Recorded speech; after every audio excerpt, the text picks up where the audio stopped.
মাহে রমজান সামনে, এতটা কাছে, জীবনের পরিবর্তনের একটা বড় সুযোগ।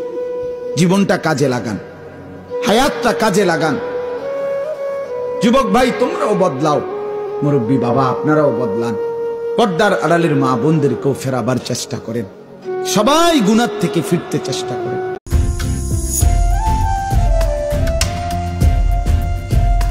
তোমাদের কি বলে যে আসলে ধন্যবাদ দিব আমি জানি না। আমি তোমাদের এত ক্ষতি করেছি, তারপরও তোমরাই আমার বিপদের সময় পাশে ছিলে। আমি আগে ভাবতাম বন্ধু দিয়ে কি হবে, কিন্তু দেখলাম এসব টাকা পয়সা ক্ষমতা দিয়ে সবসময় সবকিছু হয় না। বাবা ভাইকে যেগুলো বলা যায় না, সেগুলো একটা বন্ধুকে বলা যায়, এবং তারা সহজ সমাধান করতে পারে।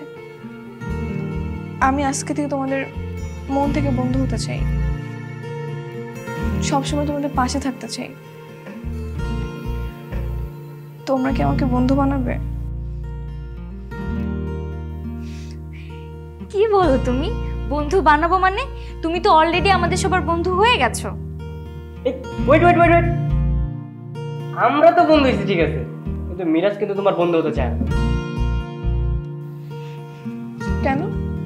আরে মিরাজ তো তোমার অন্য কিছু হতে চায়। ভাই ফাইজলাম করিস না তো। আরে বন্ধু এখন লজ্জা পেলে হবে? আজকে তো তোর সুযোগ, যা ছক্কা মেরে দিয়ে যা। হ্যাঁ হ্যাঁ, অনেক তো হয়েছে, এবার চল ওদেরকে একটু সুযোগ করে দিই, আমরা যাই। আরে না না, তোমরা থাকো। না না না, আমাদেরকে এখন যেতেই হবে, কারণ আমাদেরকে এখন তোমাদের দুজনের কথা বলার সুযোগ করে দিতে হবে। এই যে মিরাজ, সুযোগ কাজে লাগান, আমরা গেলাম। চল চল, best of luck. Best of luck. চলো তাহলে যাই। না মানে একটু দাঁড়াও। কিছু বলবে?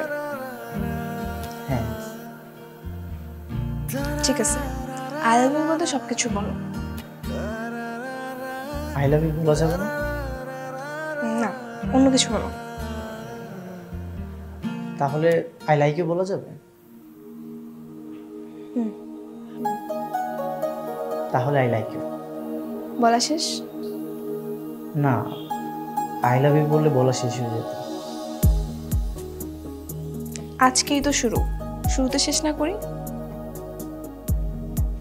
বুঝলাম না। আস্তে আস্তে হবে, ইমপ্রেস করো।